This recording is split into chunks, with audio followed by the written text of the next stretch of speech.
최근에 이제 명품 브랜드를 사용하는 사람들의 연령들 그리고 또 남녀 이런 것들을 이제 조사한 통계가 있었습니다. 통계를 보니까 특이한 부분이 뭐냐면은 남성들이 점점 명품을 좋아하는 성향들이 높아지고 있다 하는 것을 보게 됩니다. 일부의 남성들이 굉장히 명품을 선호하고 명품을 또 붙이거나 뭐 바르거나 들고 다니거나 하는 사람들이 굉장히 많이 늘고 있다 하면서 또 이제 그런 부류의 남성들을 그루밍족이다 이렇게 또 이름을 붙이는 것을 보게 됩니다. 그런 남성들이 이제 외모를 꾸미는데 이제 명품을 가지고 치장을 많이 하고 있다 하는 사람들이 점점 많아지고 있다는 것입니다. 그럼 남성들이 외모를 어떤 치장을 하는 게 그러면 최근 금세기에 일어난 문제인가? 그렇지는 않습니다. 조선시대에도 보면은 갓을 쓰고 다니는 조선시대에도 보면 남성들이 외모에 치장을 했던 기록들이 쭉 있습니다. 그러면 남자들이 이제 멋을 낸다는 이야기죠. 멋을 내기 위해서 어디에다가 이제 그러면 조선시대의 남자들은 멋을 내었는가? 갓을 쓰면 외출할 때 쓰는 모자가 갓이죠. 갓을 쓰는데 갓끈을 가지고 남성들이 이제 치장을 하고 멋을 내기 시작했다 하는 기록들이 쭉 있습니다. 그러니까 일반적으로 갓을 이제 쓰는데 외출을 할 때 갓을 쓰는 모자를 쓰는데 여기에 끈을 갖다가 갈수록 장식품을 달거나 화려하게 그렇게 이제 멋내기를 했다는 기록들이 있습니다. 그걸 보면 방금 사진에 나온 이병이라고 부르는 것들인데, 예를 들면 코로나 때 우리가 가끔씩 보았지만 마스크를 가지고 굉장히 장식을 많이 해가지고 마스크를 하는 사람들도 있었죠. 마스크 끈이라든지 마스크 칼라라든지 보면은 그걸 굉장히 다채롭게 해서 멋을 내기도 하는 그런 풍습도 우리가 볼 수가 있었습니다. 사랑하는 여러분, 그러니까 이제 과연 이제 한편으로는 생각해 볼 때 이런 것들이 이제 점점 문화의 차이에서 오는 것이지만 이게 이제 사용하는 사람이 많아질수록 이게 이제 필수품이 되기도 하는 것이죠. 처음에는 몇몇 사람들만 사용하게 되다가 예를 들어 보십시다. 커피 같은 것도 그렇습니다. 커피는 요즘 우리 일상생활에 거의 필수품이 되죠. 보면은 우리 일상생활 가운데 커피가 굉장히 뿌리를 많이 내리고 가게도 보면은 오픈하는 거 보면 거의 커피점들 많이 오픈합니다. 어느 조사한 걸 보니까 한국 사람들이 하루 1년 마시는 커피가 500잔 이상이 된다 이렇게 이야기합니다. 1년에. 그럼 하루에 한 잔 반 내지 2잔은 좋게 마시겠죠. 말하자면은 저는 뭐 하루에 여러 잔을 마시는 편입니다만은. 그리고 커피도 또 다양하지요. 커피도 다양하게 이제 제가 이번 한 주간 캄보디아를 베트남을 다녀왔는데 베트남에도 보니까 커피가 유명합니다. 베트남 커피가. 그래서 뭐 그런 걸 여러 가지 붙여놓고 또 시식도 하게 하고 하는 것들을 보게 됩니다. 근데 커피가 이제 보면은 커피가 거의 이제 일상의 우리의 식품이 되었는데 필수품 같이 커피가 신체 건강에 긍정적인 효과도 가져오는 게 여러 개가 있고 또 부정적인 효과를 가져오는 것도 있습니다.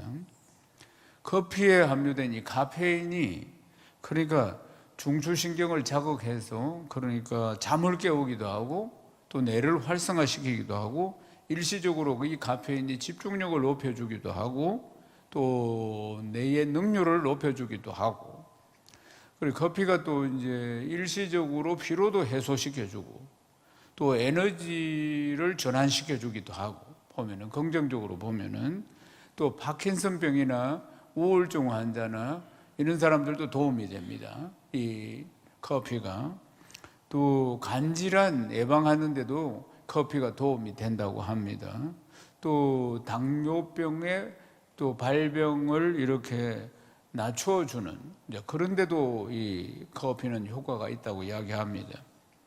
이제 커피의 이제 순기능을 지금 이야기하는 것인데, 그래 커피가 주는 역기능도 있습니다. 커피가 또 이제 몸에 좋지 않은 영향을 끼치는 것도 있습니다. 이제 커피에 이제 들어있는 카페인이 말입니다. 이게 적절한 양을 마셔야 되는데 적절한 방법으로 그것을 마셔야지 그런 이제 순기능을 발휘하지만 그렇지 못할 때는 이제 건강에 또 나쁜 영향을 끼칠 수 있습니다. 커피를 이제 과도하게 마시게 되면은 심장의 박동수를 증가시킨다는 겁니다. 또 카페인이 또 여러 가지 화학물질과 함께 혈관을 일시적으로 또 수축시키고 그래서 고혈압 환자는 혈압을 올려주고 이런 일도 일어난다. 그래서 고혈압을 더 악화시키는 일들도 일어나게 된다는 것입니다. 또 불면증이 있겠죠. 불면증이 있어서 커피 마시고 나면 또 밤에 잠을 자지 못하는 그런 상태가 또 있고, 커피는 근데 이제 이뇨작용을 합니다. 제가 마셔보니까 저도 뭐 커피를 좀 좋아하는 편인데 이뇨작용이 뭐 커피를 마시면은 이제 물을 이리 배출을 해야 되는, 소변을 봐야 되는 그런 일이 있습니다. 제가 이제 몇 년 전부터는 설교 전에 커피를 마시지 않습니다. 전에 한번 C급을 해가지고 자세히 설명은 드리지 않겠습니다. 그날 이후로는 제가 커피를 설교 전에는 마시지 않습니다. 그리고 이제 나이가 들수록 이뇨작용이 더 아주 빠르게 옵니다. 빠르게 보면은. 그래서 주일날은 가급적 설교 전에 커피를 마시지 않고 수요일날 설교를 다 1부, 2부, 3부 다 마치고 난 뒤에는 한 사발 마십니다. 커피를 좀 좋아하는 편이죠, 말하자면. 그게 좀 조금 전에 말씀드린 것처럼 피곤을 좀 떠나가게 만들고 집중력을 좀 높여주고 이런 효과가 있습니다. 실제로 보면은. 사랑하는 여러분, 이제 우리가 여행을 떠날 때 보면은 2박 3일을 가든지 며칠을 가든지 이제 필요한 것들을 다 가방에 넣습니다. 그걸 필수품 같이 생각하는 거죠. 보면 이게 꼭 있어야 돼. 여행을 이 정도 간다면은. 근데 여행을 갔다 오면은 그런데 실제로 손도 안 댄 물건들도 여러 개가 있다는 것이에요. 여러 개가. 그래서 이제 여행을 갈 때는 이제 이게 다 필요하겠지 하면서 이 물건 저 물건을 챙겨서 넣어서 갔지만은 실제로 사용하지 않는 물건들도 있다는 것입니다. 사랑하는 여러분, 근데 필수품에 대한 이야기를 지금 하고 있는 겁니다. 필수품에 대해서. 이제 예수님께서 오늘 본문 말씀에 보면은 제자들을 이제 복음을 전하러 파송하는 모습이 있는데, 그러면 우리가 이제 신앙생활을 하면서 우리는 꼭 필수품, 우리가 신앙생활을 하면서 또 귀한 사명을 감당하며 살아가는데 필수품이 과연 무엇일까? 꼭 있어야 할 게 무엇일까? 하는 것입니다. 오늘 예수님이 제자들을 파송하시면서 이제 하시는 말씀들인데, 제자들이 파송을 받으면서 정말 꼭 있어야 될 게 있었다는 겁니다. 거기에 대해서 주님이 강조하고 계시는 겁니다. 그것이 또한 우리에게도 꼭 있어야 하는 것입니다. 오늘 말씀을 들으시면서 큰 깨달음과 은혜가 있기를 주님의 이름으로 축복합니다. 우리가 읽은 말씀은 마가복음 6장 7절에서 13절 말씀을 읽었습니다. 7절에서 13절 말씀을 읽었는데 그 앞절, 그러니까 마가복음 6장 1절에서 6절까지의 말씀은 예수님이 고향인 나사렛에서 배척을 받으시는 사건이 기록이 되어 있습니다. 그러니까 시간적으로 계산하면 예수님의 공생의 사역 가운데 한 2년쯤 지났을 때 일어난 일들이 바로 오늘 우리가 읽은 말씀입니다. 누가복음 4장 6절에서 31절까지의 말씀을 보면 예수님이 고향인 나사렛을 방문한 적이 있습니다. 그때는 사역의 초기입니다. 사역의 초기고, 오늘 우리가 읽은 말씀은 사역의 중반이 넘었을 때, 2년이 넘었을 때 일어난 사건입니다. 두 번 다 고향인 나사렛을 찾았을 때 일어난 일들입니다. 처음 찾았을 때, 그때 사역의 초기에 예수님이 고향인 나사렛을 찾아갔을 때 고향 사람들은 환영하지 않았습니다. 환영하지 않는 정도가 아니고 예수님을 갖다가 벼랑 끝으로 몰고 가서 떨어뜨려서 죽이려고 할 정도로 그들이 예수님을 핍박을 했다는 사실입니다. 그런데 이제 예수님께서 낭떠러지로 그 벼랑 끝으로 몰고 가서 그들이 밀어가지고 죽이려고 했던 그런 때가 있었는데, 그리고 한 2년 뒤에 다시 이제 고향 나사렛을 주님이 찾았다는 것입니다. 그런데 이들이 이렇게 이야기를 하는 겁니다. 이 사람이 받은 지혜로 그 손으로 이루어지는 권능을 보니까 이게 무슨 일이냐. 고향 사람들이 깜짝 놀라게 되는 것입니다. 왜 그랬을까요? 예수님의 출생, 배경, 그 모든 걸 너무나 잘 알고 있기 때문에 그렇습니다. 예수님은 체계적으로 학문을 배운 적이 없습니다. 예수님은 목수였습니다. 요셉은 목수였고, 육신의 아버지가 목수였고, 그리고 어릴 적부터 목수의 일을 했고, 이 동네 사람이 다 잘 알고 있는 겁니다. 배운 게 별로 없고 목수이고, 그런데 예수님이 이 고향에 와서 천국 복음을 전가하는데 정말 막 그들이 상상도 못하는 메시지를 전하지. 그리고 막 표적과 기사들이 막 나타나지. 능력이 나타나지. 그러니까 그들이 예수님에 대해서 잘 알고 있는데 이런 엄청난 역사 앞에서 이들이 잘 이해가 안 됐다 이 말입니다. 말하자면 이 사람이 받은 지혜와 그 손으로 이루어지는 권능이 이게 어찌된 일이냐 이렇게 말할 정도였다는 것입니다. 마가복음 6장 3절 말씀을 읽겠습니다. 이 사람이 마리아의 아들 목수가 아니냐, 야고보와 요셉과 유다와 시몬의 형제가 아니냐, 그 너희들이 우리와 함께 여기 있지 아니하냐 하고 예수를 배척한지라. 그러니까 마리아의 어머니 이름 마리아의 아들 목수 아니냐, 그 형제들 야고보, 요셉, 유다, 시몬 우리 다 같이 함께 있지 않느냐, 그 너희들도 지금 우리와 함께 있다. 그런데 이게 무슨 일이냐 하면서 예수님을 배척했다 이 말입니다. 그러니까 그들의 고정관념으로는 예수님이 하늘의 복음을 전하고 능력을 행하지만 그게 수용을 할 수가 없는 것입니다. 그들이 가지고 있는 고정관념은 목수의 아들, 평범한 사람, 그들이 그렇게 알고 있으니까 그런 것에 대해서 받아들이지를 못하고 있다는 것입니다. 받아들이지 못할 정도가 아니고 오히려 예수님을 배척한다는 거 아니겠습니까? 사랑하는 여러분, 사사기 11장 1절 말씀도 한번 읽어보실까요? 사사기 11장 1절 말씀.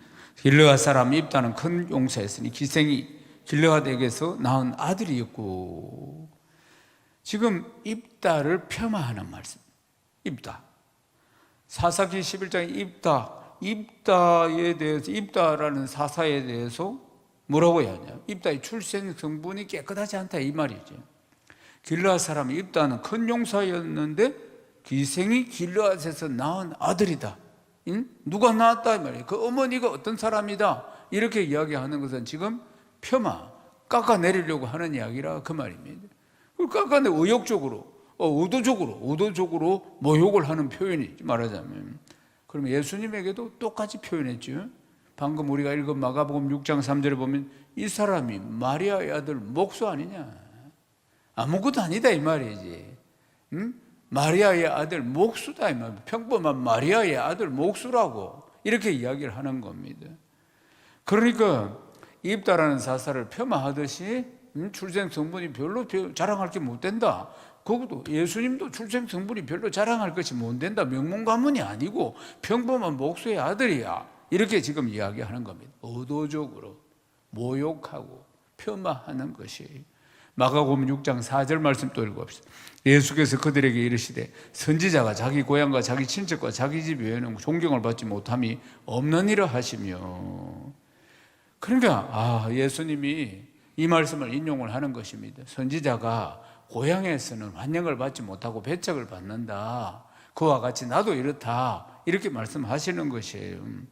그러니까 선지자가 고향에서 왜 배척을 못? 갑자기 하나님 부르심받아 선지자가 되니까 그들이 인정을 못한다 그 말입니다. 평범하게 똑같이 태어나서 자랐는데 그 고향에서 자라는 거 다 알고 있다 그 말이에요. 그런데 어느 날 하나님 부름받아가지고 선지자가 되니까 그러니까 고향에서는 인정을 못 받는다 하는 이야기를 주님이 하시는 것입니다. 저는 부산에서 태어나서 지금까지 부산에 있습니다. 부산에는 물론 일산에도 있습니다. 그런데 부산에는 1800교회가 있는데 부산에 저는 그 동네에서 태어나서 그 동네에서 지금까지 있습니다만은 1800교회가 부산에 있는데 전에 한번 조사를 해보니까 부산 출신의 목사님은 한두 명밖에 되지 않습니다. 왜냐하면 요 말씀 때문에 그렇습니다. 실제로 그렇다 그 말이지.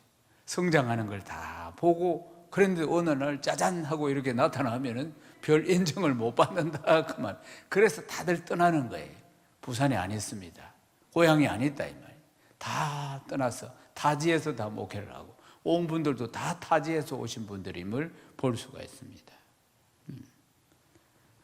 사랑하는 여러분, 그러니까 예수님께서 그런 놀라운 말씀을 전하시고 그리고 능력을 행하시는데도 불구하고 배척을 하니까 주님이 떠나십니다. 떠나셔서 이제 그 다음 모든 촌에 두루 다니시며 말씀을 전하셨다. 이제 고향을 떠나서 모든 촌을 다니시며 복음을 전하시는 모습을 볼 수 있습니다. 그래서 이 말씀을 딱 기록하고 나서 그 다음 우리가 읽은 말씀이 뭐냐면 제자들을 파송하시는 장면이라 그 말입니다. 그러면은 예수님도 배척을 받았잖아요.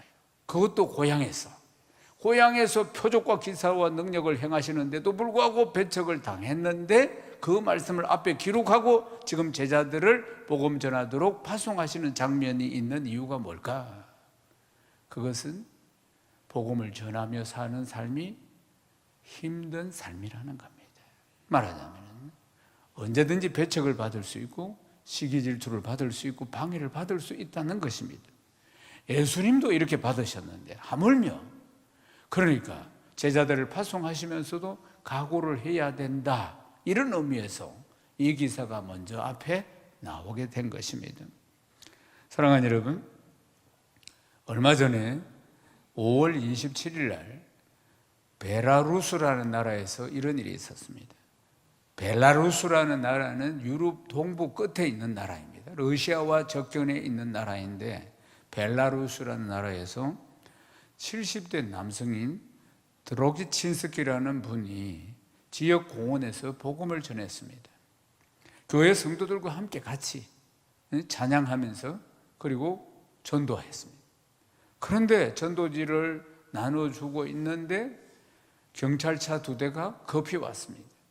경찰차 2대가 와서 드로기친스키 이분의 팔을 딱 붙잡고 경찰차에 태웠습니다. 그리고 경찰서로 호송해 갔습니다. 그리고 며칠이 지나서 6월 1일 날 경찰서에서 다시 소환을 해서 추가 신분을 했는데 그때 수갑을 찬 채로 임시 구금시설이 있는 곳에서 그러니까 하룻밤을 보냈습니다. 구금이 됐다 이 말입니다. 다시 불러가지고 구금을 시켰다는 겁니다. 다시 불러가지고. 그리고 며칠 뒤에 다시 나왔다가 또다시 재판을 받았는데 드로기친스키는 당국으로부터 벌금을 얼마나 받았냐면 2주 동안 일해야 할 임금만큼 벌금을 받았습니다. 하루 일삭이 아니고 2주를 일해야 받을 수 있는 임금만큼의 벌금을 받았다 그 말이에요. 많이 받은 거죠. 복음을 전한다고 지금 구류 한번 하고 말하자면 한번 들어가서 1박을 살았고요. 그 다음에 벌금을 그만큼 받았습니다. 명목이 뭐냐? 명목이 벌금을 2주 임금만큼 벌금을 구류를 하루 살고 벌금을 받았는데 그게 복음을 전했다는 명목이 아니고 희한한 명목을 붙였습니다. 대중을 보호하기 위해 마련된 안전규칙의 위반 이런 걸 붙였다는 겁니다. 그러니까 납득할 수 없는 황당한 이유를 딱 붙였어요. 그리고 다시 7월 27일 날 소환을 했습니다. 소환을 해서 이제 뭐라고 했느냐면은 앞으로도 똑같이 그런 식으로 복음을 전하면은 이제는 형사처벌을 하겠다. 형사처벌은 구속입니다. 형을 살게 되는 것이에요. 그렇게 경고를 했다는 것입니다. 몇 번이나 불려갔죠. 공원에서 복음 전하는 것 때문에. 사랑하는 여러분, 지금 세계 각처가 이런 상황입니다. 물론 우리는 한국에 사니까 좀 더 자유롭지만 중국은 7월부터 법이 바뀌어서 복음을 전하면 바로 구속입니다.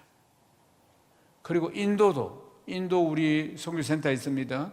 인도도 복음을 전하면은 전에는 추방이었는데 선교사가 복음을 전하거나 그리스도인들이 복음을 전하면은 또 추방, 훈계 경고 이런 정도였는데 지금 바로 구속입니다. 인도도 바로 구속입니다.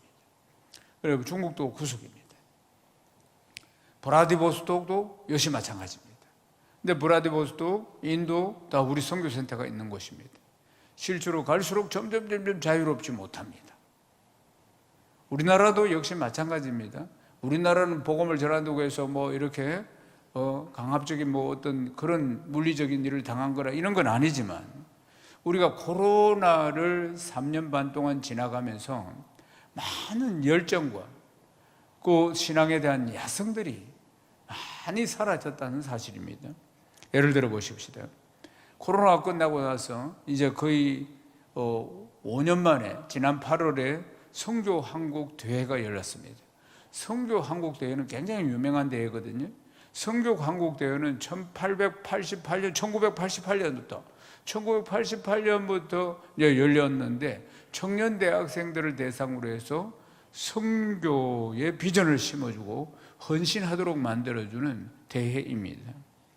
그래서 각국에 나가 있는 우리나라 선교사들은 또 이 선교 대회를 통해서 청년 대학 시절에 도전을 받고 선교사로 나간 겁니다. 그리고 또 여러 선교 단체에 우리 한국 사람들이 리더를 하고 있는데 실제로 리더를 하고 있는데 그 리더들은 거의 다 이 선교 한국 대회에 이제 은혜를 받고 도전을 받아서 선교로 헌신해서 이제 그렇게 된 겁니다. 보통 이 대회를 했을 때는 코로나 이전에 대회를 했을 때는 5,000명씩 젊은이들이 왔습니다. 대학생과 청년들이 5,000명 정도 이상이 와서 도전을 받고 선교에 헌신하고 실제로 선교에 나갑니다. 그런데 이번에 열었을 때, 이번 8월에 열었을 때 한 1,000여 명 정도 왔다는 것입니다. 1,000여 명 정도 이 선교 대회에 왔다는 것은 실제로 각 교회들마다 청년 대학생들의 숫자가 준 것도 원인이지만 이제는 열정들이 사라지고 있다는 것입니다. 기독교는 야성을 잃어버리면 죽습니다. 야성도 사라지고 있다는 것입니다.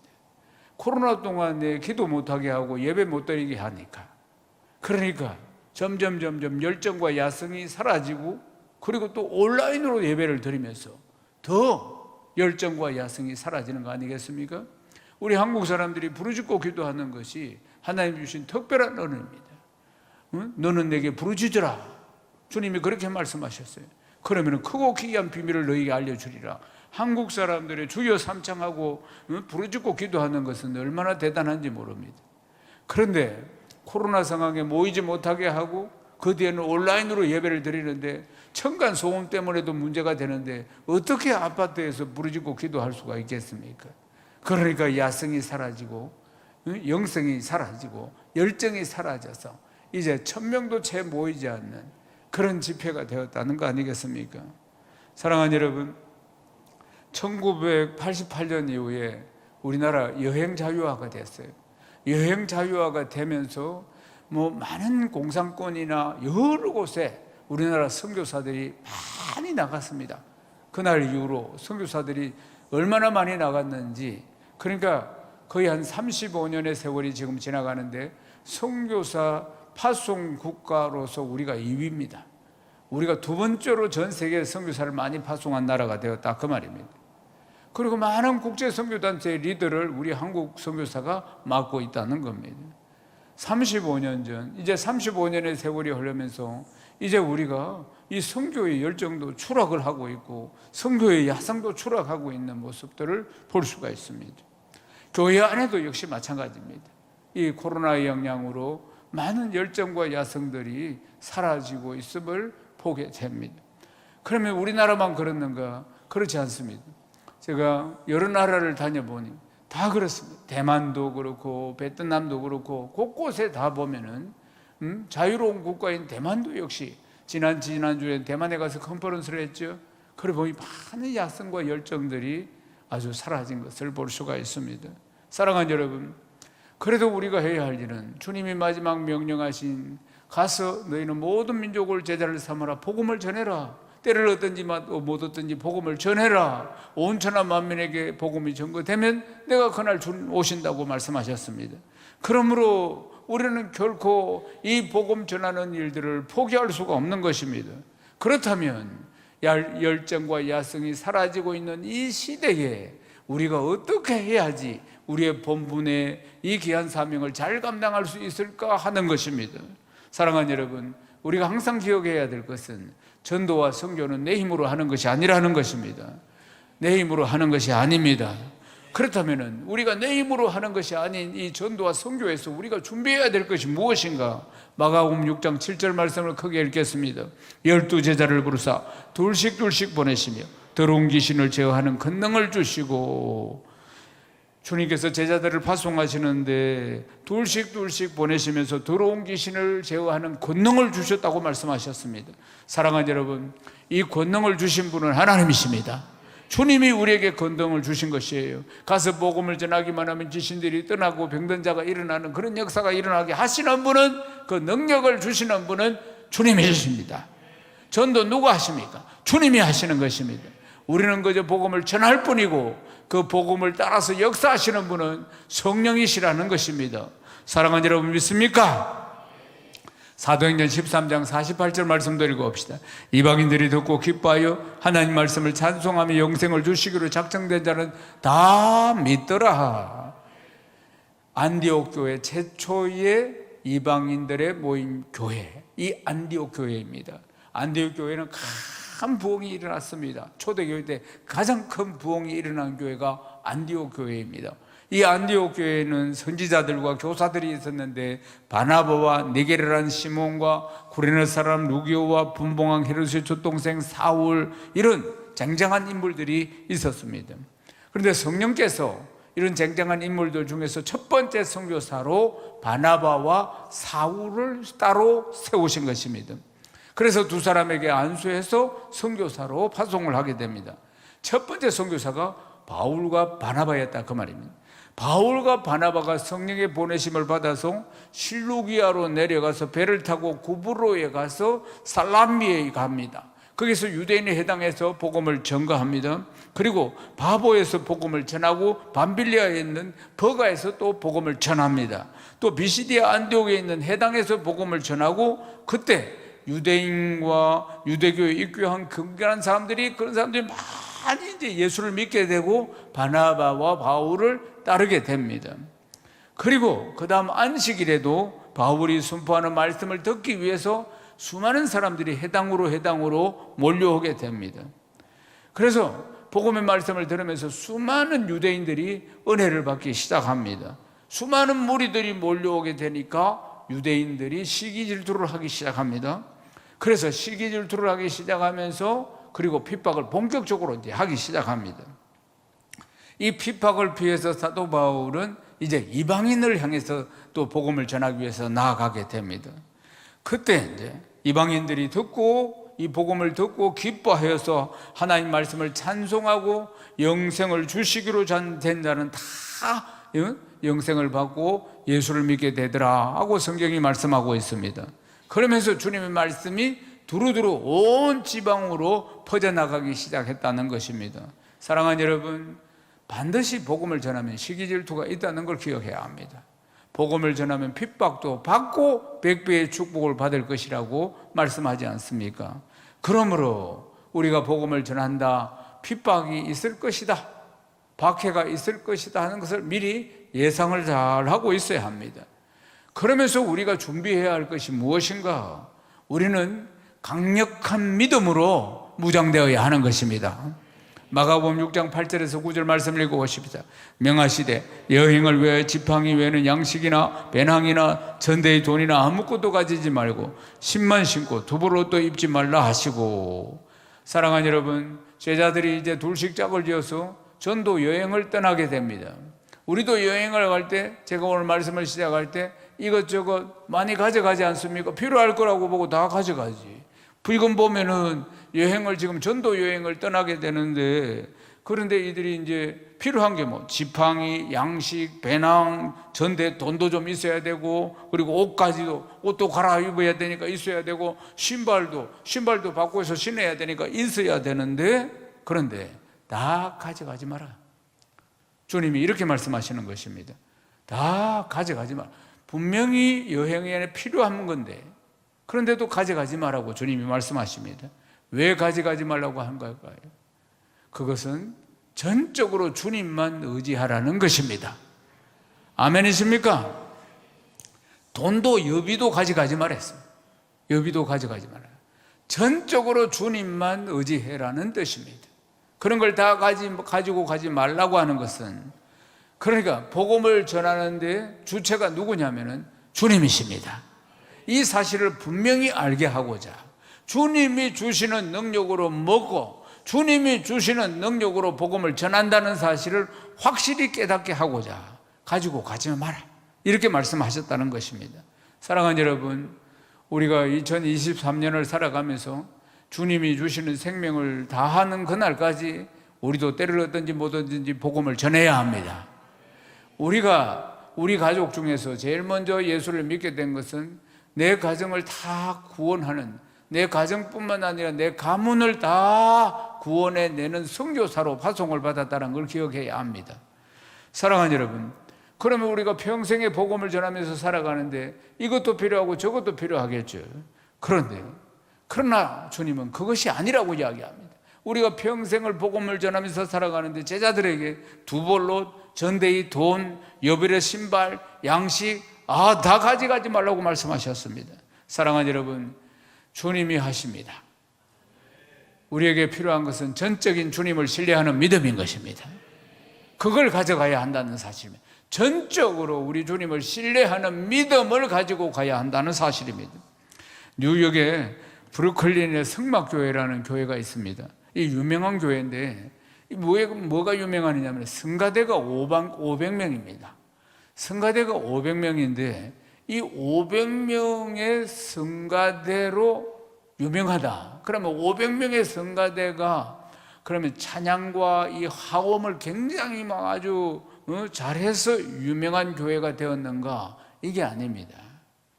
그 500명의 성가대원들이 어떤 사람들이냐면은 대부분이 500명의 성가대원들이 마약 중독자, 창녀, 노숙자, 알코올 중독자, 이런 사람들이 예수 믿고 구원받아서 그 은혜가 너무나 감사해서 성가대에 있는 겁니다.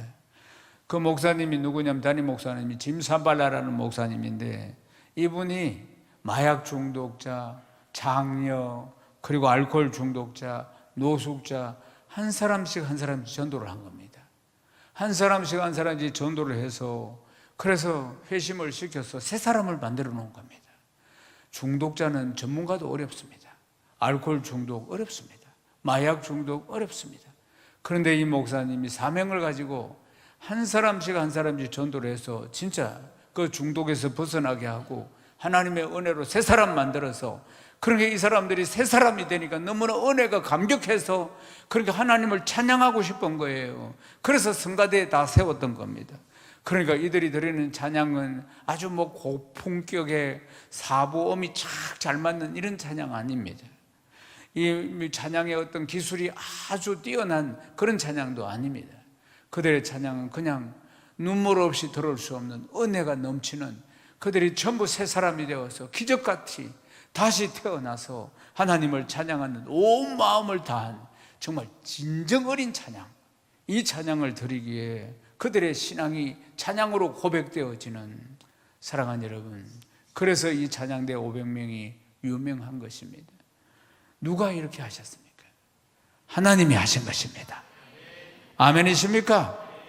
하나님이 하셨기 때문에 이런 놀라운 변화가 일어나게 된 것 아니겠습니까? 빌립보서 4장 13절 말씀을 큰 소리를 읽겠습니다. 내게 능력 주시는 자 안에서 내가 모든 것을 할 수 있느니라. 아멘이십니까?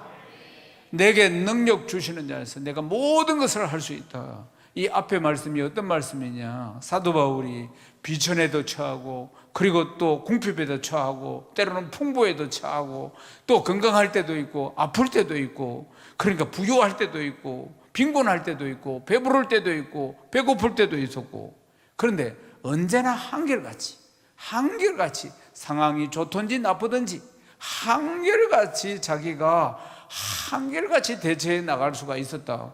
내게 능력 주시는 자 안에서 내가 모든 것을 할 수 있었다. 할렐루야.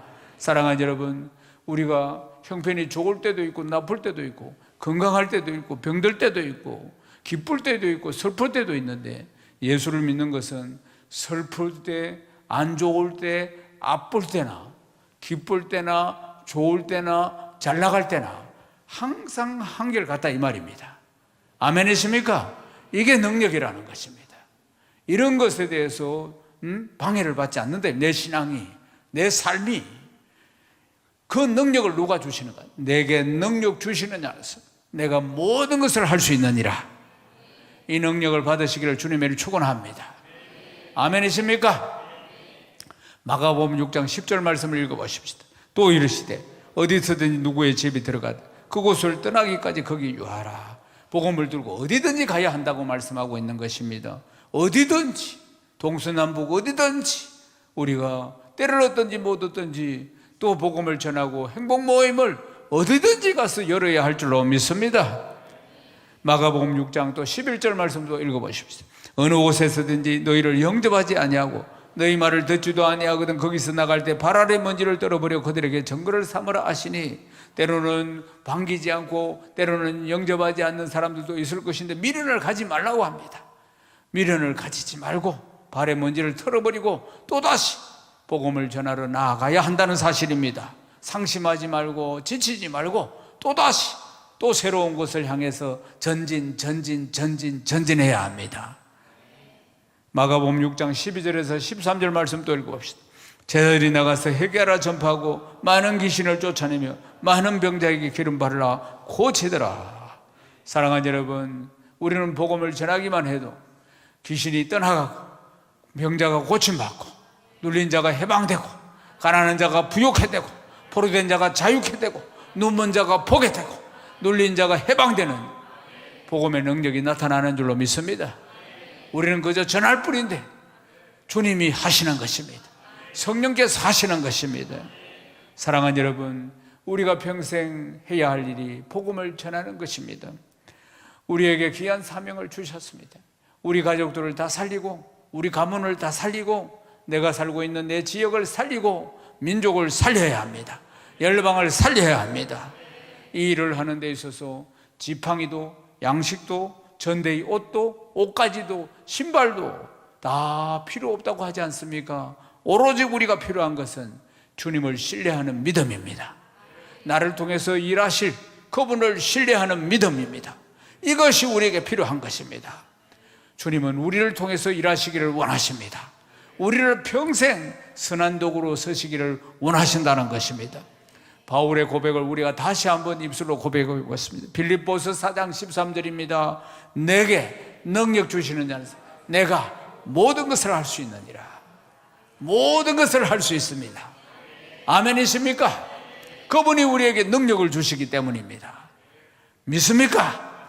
사랑하는 여러분, 사람 바라보지 마시고 세상 바라보지 마시고 문제 바라보지 마시고 사건 바라보지 마시고 믿음의 주여 온전케 하시는 주 예수 그리스도만 바라보십시오. 그분이 우리에게 능력을 주십니다. 다 이길 수 있는 능력을 주십니다. 평안 가운데 승리할 수 있는 능력을 주시는 것입니다. 내게 능력 주시는 주님을 단단히 붙들어야 합니다. 모든 능력은 그분으로부터 오는 것입니다. 내게 능력 주시는 자에서 내가 모든 것을 할 수 있느니라. 이 말씀 붙드시고 승리하는 복된 성도 다 되시기를 주님의 이름으로 축원합니다.